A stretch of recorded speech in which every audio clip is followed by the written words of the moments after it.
Welcome to the Crave Room Podcast, where you get your wrestling news the day of, or maybe the next day. But it's Yeah, pretty much. time to go head to in the Crave Room. All right, let's begin. All right. I do have one news thing for the end of the show, so yeah, we can talk about that when we're done. It's a quick thing. It's Yeah, small. I mentioned it to you yeah, earlier, but yeah.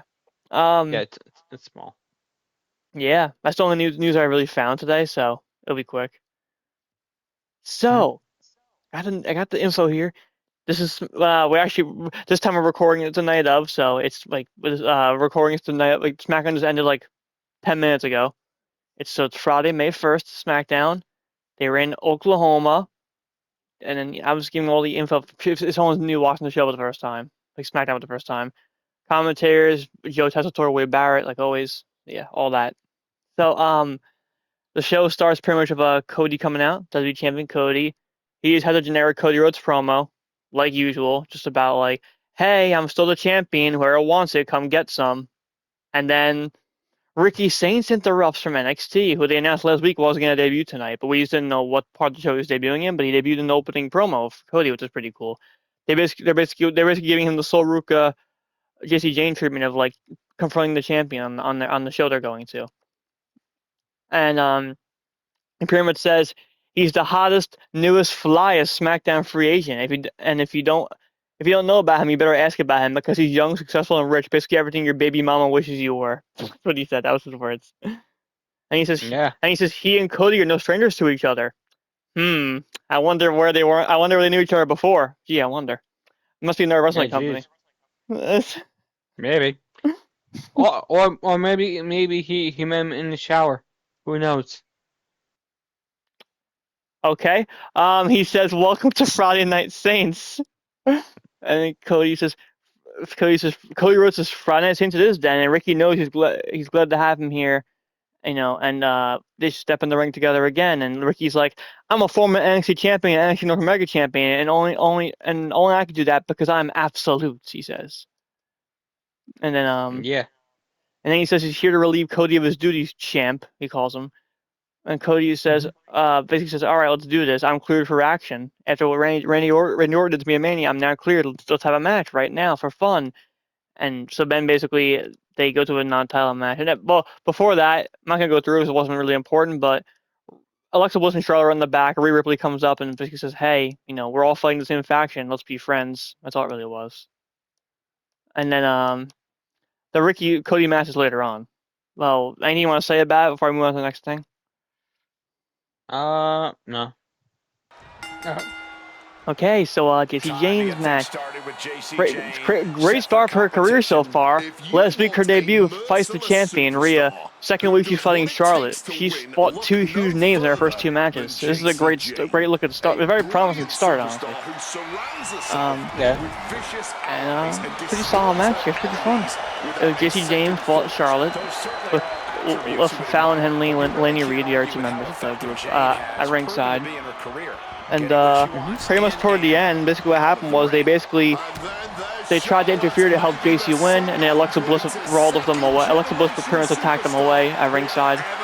And then while Alexa was like fighting them, Charlotte was distracted, being like, "Yay, bestie, go get them!" And then because he was distracted, Jacy Jayne rolled her up pretty much and won. Yeah. It was fun though. They gave Jacy the win. Charlotte actually like took the pinfall. It was nice to see. And then after the match, the numbers game happened, and they started. It was 3-on-2, them attacking Alexa and Charlotte, and then Rhea came out to make the save, and she brawled and helped Alexa and Charlotte. And which they basically set up a 6-woman tag match for next week, which they confirmed later on in the show, a 3-on-3 6-woman tag. But we'll get to that. So Rhea saved them. Anything you want to say about that? And then we get Brie, Bella, and Paige, women's tag champs, interviewed in the back. That's all what they were just saying. SmackDown's their house. And, yeah. Then we got footage over in the day of Damian Priest and R-Truth, the tag champs. They were talking to Fraxium, Major Fraser and Axiom in the back, and they basically set up a tag team title match. So we pretty much get that now. Oh wait, before that, Danhausen is in the back, and he basically traps missing Caleb Wilson in like a photo shoot thing, and a dust cloud of powder, I guess, explodes in their face. It was weird. And I'm saying next match now. Also, what? Tell them to shut the fuck up in the background so we can record. I heard you. Huh? I know, but now we gotta hear their voices in the background in the recording while I was talking. Well, you can No, I lower can't cut that out because I was literally talking in that part, and I don't. Oh. You can't lower your volume. Yeah, you can. Not in Share Factory. Yeah, no, yeah, you can. Then you need to show me how. Then Oh, how am I supposed to? How am I supposed to lower their volume without lowering yours and mine? Then you gotta keep it in there. Then. I thought you told them like, to not interrupt when we're doing this. You told me you did that. Did you tell me you told them not to interrupt? Yes. They're not listening. They didn't turn their listening ears on this evening. To quote Anthony's teacher, quotes, they did not turn the listening ears on, did they? What's he bitching about now? No, we're doing the thing. So shut up. I'm cutting this part out. I'm saying the next match. So. He says, shut up, because we're doing the thing. Joe said, go look at his nuts. You won't understand. You're not a podcaster. He said, you won't understand. You're not a podcaster.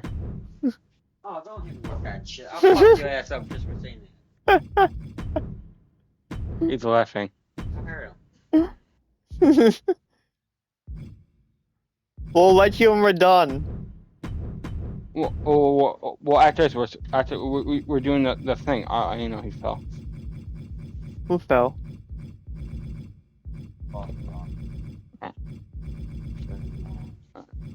Can you make me 3? Or no, just make me 2. No. I'm saying. No, you can't. All right. Let's get to. I'm saying next match still. I need it. I'm saying next match. I know. Do we? That's. I smoke weed every day. All right. So move on to the next match. I just said I'm setting it up. Hey, stop rushing me with the fucking drugs. It's annoying now. You did this last week too. I'm not rushing you. I was telling You did last week too. You're trying to rush us to finish it so you can go smoke. No, I'm not rushing you to go smoke. No, he's on. You're like, come on. So do the next match. Come on, we're ready. Like, I'm setting it up. Calm the fuck down. Okay, you're the one who's rushing me. I'm not rushing you. I'm rushing it because you wanted to get it done. Remember, you don't want to say, just make this short. So I'm trying to rush for you. You're the one who said you wanted to make this one short, so I'm rushing for you right now. Not for me. Just make the match. I'm doing what you wanted. You told me to rush. Yes, So I'm rushing. I'll be just quick playing. Start doing the podcast. I'm doing what Tommy wants. He wanted me to rush, so I'm rushing. Not rushing. I asked him a question, and you were talking. I know, but no, I'm saying before you got home, before you got back at the house, he said he just wanted to be quick, so I'm rushing for him. You heard that? He said, because earlier I said, let's make the podcast short, because it's not really. Watching the show. Yes, yeah. So I'm rushing it for Tommy. And he's rushing it for me. Don't rush. If you see him rush, no one's gonna like the episode. That's why I feel the same way, but Tommy wants to end it quick. No. Tommy's overstimulated because the high-flying duo. I asked him a question while you were talking, and he's getting frustrated. Axiom and Nathan Frazier ready to light Shut up, up Tommy. the ring. Yeah. We've seen I'm Axiom not gonna knock your ass out or fucking. I'm ready now. Crash and burn. New York, I'm not gonna see you now, dickhead. I'm ready now. Two sides to the never Alright, slow then down let's coin. continue. Okay. Damian Priest and Truth. Damian Priest is so above this. I'm so sick of this tag team already. They defended the tag titles against Fraxium, and they retained, and that was all it really was. It was just them doing another defense. I feel like they basically replaced the open challenge that Carmelo Hayes was doing. Yeah. Because every week they've been defending these tag titles every single week. I feel like this is like an open challenge. Every time this comes with these open challenges, it feels lazy because it basically feels like them saying, we have no ideas and have no storylines, so we're just gonna have someone defend a belt every week. That's all it is. I'm just so sick of the open challenges. I feel burnt out by them because they overused them. I don't even care about them anymore. They suck now. Okay. Then for the match, Solo Sikoa and Tall Tonga beat them up. Well, they beat up all four of them. And Solo got a mic and Kermit saying Jacob made a big mistake last week, and so he's gonna kick his ass when he sees him. Pretty much, what he said. And the Usos came out, and Big Jim Uso says, they get it. Solo's got an issue with Jacob, but he's got to understand that he's not the only one with issues. Roman's got a big problem with him too. And Jacob, and the mistake Jacob made wasn't taking the NFTs out, it was putting his hands on the tribal chief. Then Jay just turned and said yeet, and it was like, whatever plans they have for Jacob, it's gotta wait till the tribal chief is done with him. And then, yeah. And Solo Sikoa was like, he doesn't have time for this, and basically him and Tall Tonga basically let the Usos out. And that was really it. And Sami Zayn bumps into Cody Rhodes backstage next, and Sami calls Cody the Golden Boy. Gee, I wonder who else has been calling him that. Yeah.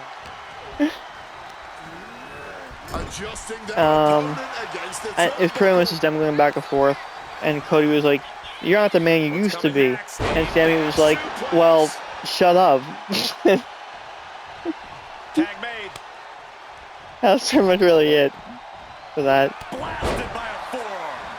And then there was a weird video. Apparently, Danhausen cursed the Knicks. I don't know much about sports, but he cursed the team, I guess. And in a whole world of trouble Yeah. now. Okay. The next is Cody Rhodes versus Ricky Saints. This is Ricky's official SmackDown call-up from NXT. His main roster debut, his SmackDown in-ring debut. It's basically everything debut, really, the main roster is tonight for Ricky. He's no longer NXT star. He looked really good. Him and Cody actually have a lot of history because they were buddies in AEW and had matches in AEW together, and they were really good there, so it was pretty cool to see them here together. Yeah, pretty full circle moment. Cody won, of course, because he's the champion, but they basically did what they've been doing with the call-ups. Jayne debuted, fought the champion, Rhea. Sol Ruka debuted, fought the champion, Liv Morgan now. Ricky debuted, fought the champion, Cody Rhodes. So it's like, they basically did the same thing with him here, and he looked really good. Really the only call they didn't do this to, like first in the champion, was Ethan Page and Joe Henry. But everyone else they pretty much did that with. And even though Ricky lost, he looked really good in defeat. It was a fun match. And not really much else to say, that's kind of it. That was really it. Yes. So, that's the end of the segment. Okay. So next up, the Gingerbread Man is in the ring, and Sami makes his entrance. And Sami Zayn asks, we're having fun or what? And he doesn't say this in every city, but he loves coming to Oklahoma. Basically, he's pleasant to city, and they booed him. And Sami thought to himself, man, I can relate. That's because he doesn't know what he's done. It's so wrong to get his reactions lately. He's still having this new character of like, I don't know why I did wrong. Why is everyone turning on me? Don't worry, my ride or dies are still out here. My day one fans. And he said that. He said Ride or Die fan club is in the house tonight, so the boos don't bother him. That's what he said. I'm sure they don't bother you. That's why you're complaining about them.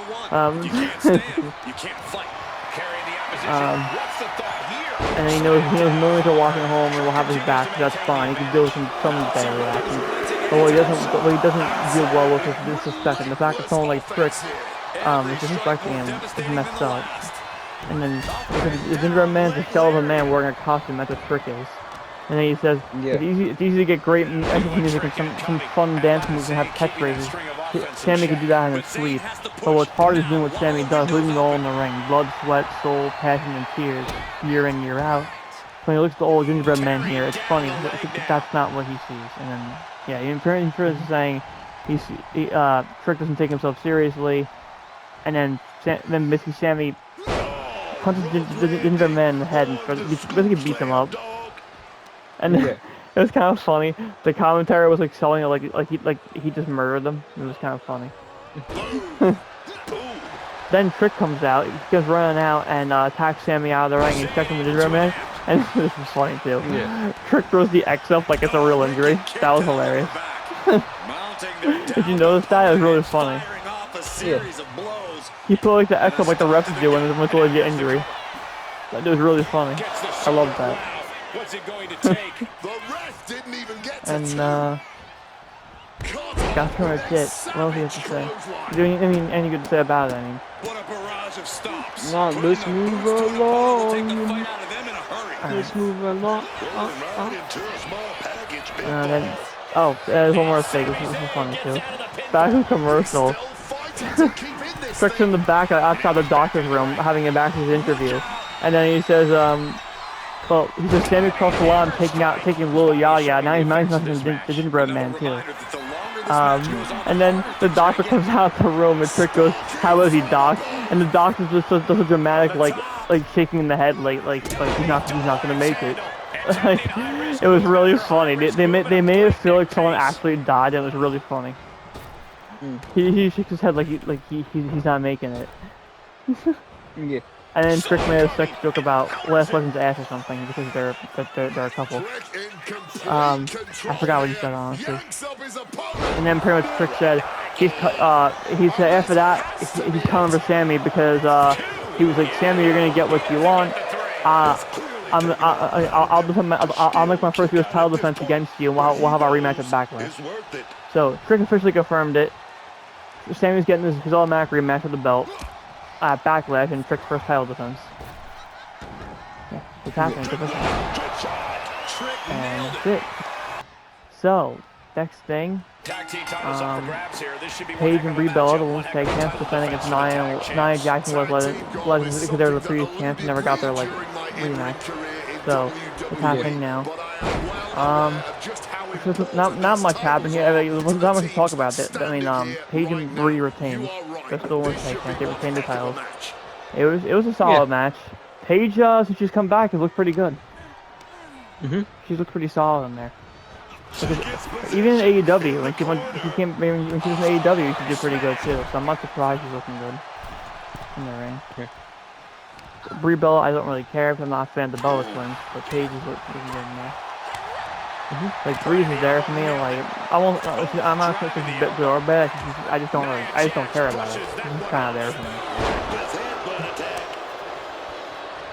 And that was really it. They retained. This was a solid match.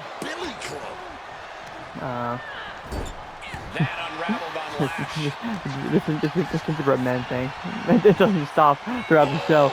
Then we get a little picture of the gingerbread man. It says, "Rest." I wrote it down. Which is "Rest in pieces, the gingerbread man, 2026 to 2026." So funny. They're making this like the funniest thing on the show. Like, it's just so stupid. Then they come back in commercial and once again next week's SmackDown they're gonna have a funeral for the gingerbread man. Yeah. Like, Rest in peace, enjoy. Yeah, rest in pieces. Yeah, it's over. Fly high, little bro. And then it's one of his announcements next week. What was the other thing? Oh yeah, it was that.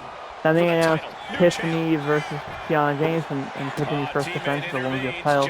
And then finally, because they kind of been setting up with the matches, it's a 6-woman tag. Rhea, Alexa Bliss, and Charlotte versus Fatal Influence. These teams happening. So that's a 6-woman tag. I can see this maybe being Jacy Jayne's first loss, and then she beat Rhea and Charlotte. I can see this being her first loss because it's a tag match, but I don't think she'll get pinned. So then she looks good in defeat. Like something might happen. Then backstage, SmackDown GM Nick Aldis, he's in the back, and Sami's basically coming in and saying like ha ha ha, I got my match, pretty much, and he's like, oh, look at that stupid gingerbread man, and Nick Aldis just goes, have a heart, Sami, people are grieving. That was funny too. He said that. He said, have a heart, Sami, these people are grieving. And then after that, Danhausen came in. He came in the back and interrupted Sami. And I had a brain fart, sorry. Danhausen came in, basically was complaining about misattacking him, and Nick Aldis says, alright, Danhausen, you want a match against them? If you can find a mystery tag partner, you and your partner could take on Miz and Kit Wilson in a tag team match at Backlash. So that might happen. Don't know who the person would be. I honestly don't know who the person could be. I was trying to think of who the mystery partner would be. Maybe Royce Keys to get him on pay-per-view. He's not doing anything. Maybe him. Maybe. It's possible, right? I was thinking maybe R-Truth, but because they're both comic characters. He's a Damian Priest though, so I don't think it's gonna be true. Back and forth, counter after counter. Like maybe because it's like I was thinking it's true because they're both comedy characters. He's a Damian Priest. That wouldn't make any sense. He's not a tag team with Danhausen. That makes sense. It could happen. I don't know. Maybe it's someone who has history. Kit Wilson doesn't have history with anyone yet because he's so new. So maybe it's someone that Miz has history with. I don't know. I don't know that. So we basically got 2 new matches before Backlash. The Sami Trick US title rematch, and then we got Danhausen and mystery partner versus Miz and Kit Wilson. So honestly, Backlash, solid looking card. I'm actually pretty excited for that show. I don't know about you. For a small pay-per-view, pretty solid card so far. How you feeling about it? What do you think of it? I'm alright about it. Yeah, it looks fun so far. Looks like a pretty entertaining card. I know originally they were gonna do a Stephanie Vaquero Morgan rematch from that show, but apparently Stephanie's legit hurt. That's why earlier this week on Raw, they had that thing of Judgment Day ladies beating her up in the back. But apparently that was them writing her off because she got a legit injury. So I think that match basically got canceled. That's why they thought it'd be a route because she's legit hurt. She needs a couple weeks off. But other than that, though, all the other matches are pretty good. Yeah. And then I guess the next match now. We're at the main event. Here we go. All right. So this is the main event. This was set up earlier in the night when the Usos got beaten up by Dan Ortiz. It got set up earlier. The main event is a tag match. It's the Usos versus Solo Sikoa and Tall Tonga, 2 of the MFTs. By the way, if ever anyone's wondering where the other half of the MFTs are, that's actually one of the major news things right now. Let's just say some of them left the company. They're not here anymore. I know only one left is Tama Tonga. Besides these two, Tama Tonga is the only one left. The one that they've been treating him leaving solo. Tama Tonga. It's him and these two. They're the only 3 left. Everyone else in the group's gone.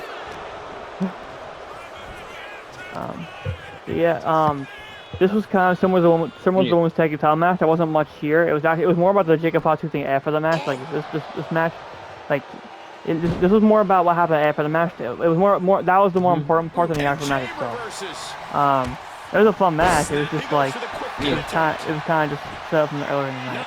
Basically, toward the end of the match, Jacob Fatu attacks Tall Tonga out of nowhere, and at least the ref no choice. He ends the match in a no contest. So they didn't really say like they usually say like winner by DQ. They didn't say anything. I guess it was just like a no contest. Like there's no winner. So the match ends. And then Jacob Fatu smashes Tall Tonga into the steps, and he gets a little stare down Solo Sikoa. And then basically Solo Sikoa is saying to him like, remember Jacob, you loved me. You should say I love you, Solo. Like, we were a family. Come back to me. That's kind of what he was saying. But Jacob wasn't having it. He put Solo in the same chokehold that he put Roman in on Monday on Raw. So that same choke that he gave Roman, he gave to Solo. And then then pretty much Tall Tonga came back in, and Jacob gives him the choke too. He gave both of these guys the choke. Then he puts Tall Tonga into the table, and he Samoan drops him through the table. He does the Samoan drop move. Right there. Then pretty much after that, they're basically beats them both. They're pretty much like they're basically they're gone. They're dead. They're on the ground. And then Jacob's just staring down the Usos in the ring. He pretty much cold shoulders them to shove them past. He shoves past them. Then he gets the mic up on the ramp and he tells the Usos. He says to the Usos, tell Roman he's gonna dog walk his ass at Backlash because he's all gas, no brakes. I know what I mean. And that was it. That's what I'm saying. So, you have any thoughts on that main event? Big chop block. That'll stop you in your tracks.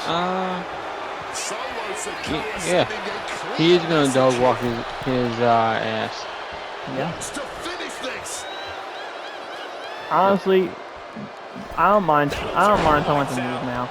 It's not. I can get there real quick. Originally we were gonna wait till like do it tomorrow for Raw, but I don't mind doing it now. It's not that much news. Like, it's big news, but it's not that much news. Like, we can get through it fast, though. I don't mind doing it. If you don't mind it. It's not a lot. It's big news, but it's not a lot of news. It's pretty big, though. How much news? Like, two things. I was gonna just say the Roman stuff for tomorrow, though. Alright. Yeah, so... Yeah. Basically, to the audience watching, there is some news about Roman, but I'm gonna send that for tomorrow for Raw. Honestly, that's probably a better idea anyway because Roman's on Raw. So I think it makes more sense to do the Roman news for tomorrow. But no, honestly, that makes more sense anyway. If you ask me, because Roman's on Raw. So might as well put the Roman news for tomorrow on Raw, right? Yeah. So the first thing was earlier this week. It seems like AJ Lee's already done with WWE again. So basically. She put on like a big, huge thank you message on Instagram, and then it was like a thank you to all my fans for all these years and stuff. And then it was a picture backstage of her and Becky Lynch, like out of character, hugging each other. This is showing respect to Becky for the main event. So she might be done already. If that's the case, I'm extremely disappointed. That's all they had for her in her comeback. Very disappointing. I looked it up, I counted it. She only had 5 matches. It was the mixed tag of her and Punk versus Seth and Becky. Then was the Women's War Games match. Then she won the Intercontinental title from Becky at Elimination Chamber. Then she defended it against Bayley on Raw.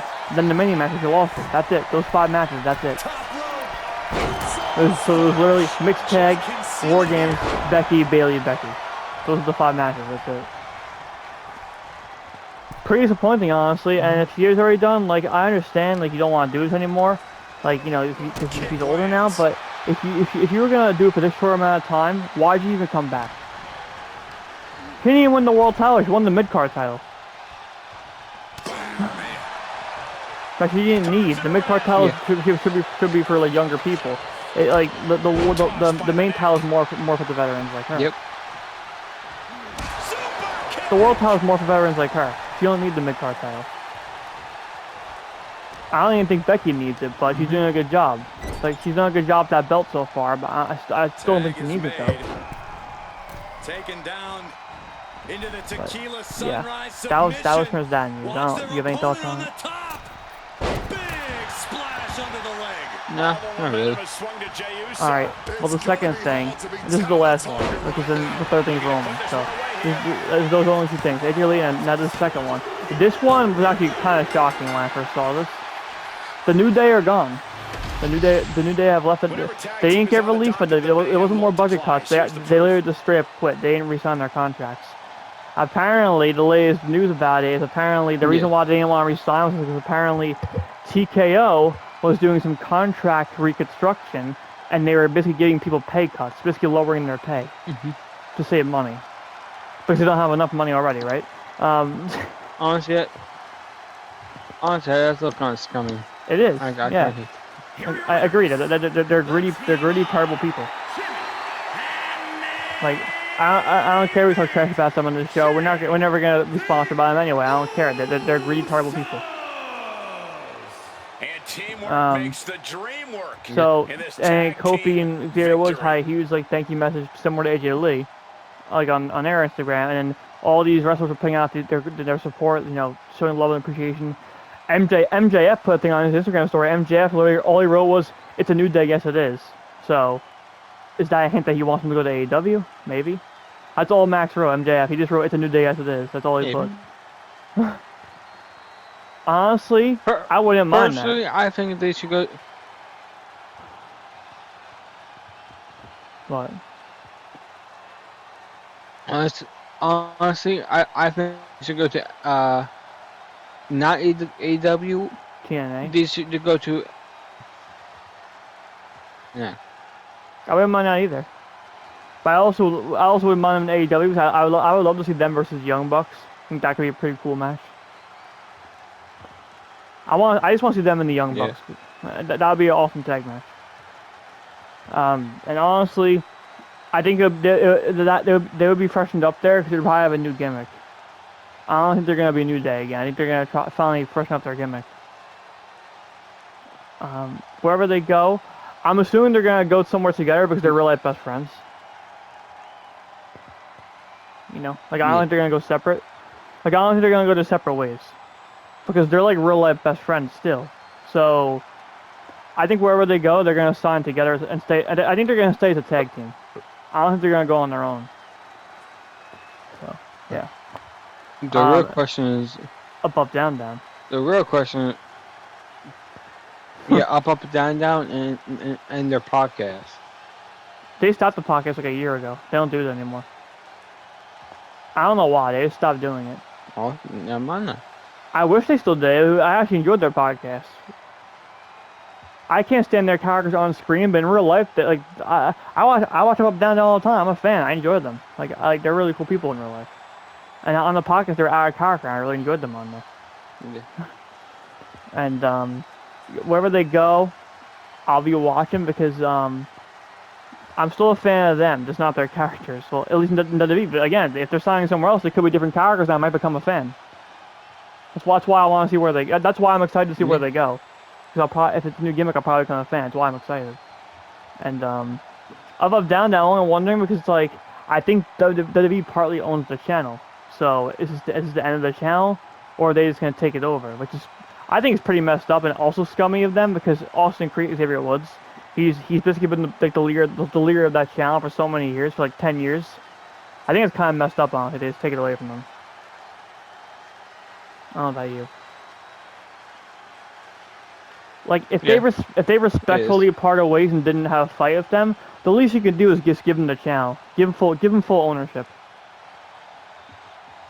Like that's just me. Like as a thank you for over 10 years of being in this company. As if thanks for being here for so long, never leaving us. As a huge thank you, we'll give you the channel. That's what they should do. That'd be a nice thing to do. But who knows? I don't know. Yeah. This might be the end of GM mode if him and Tyler Breeze might be over. Yeah. I don't know. And that's pretty much it. Like I said, I have one more third thing for Roman, but I think it's better to do it for tomorrow anyway because Roman's on Raw, so we can save his news for the Raw stuff tomorrow. Yeah. So that's pretty much it. All right. This is probably the end of the podcast.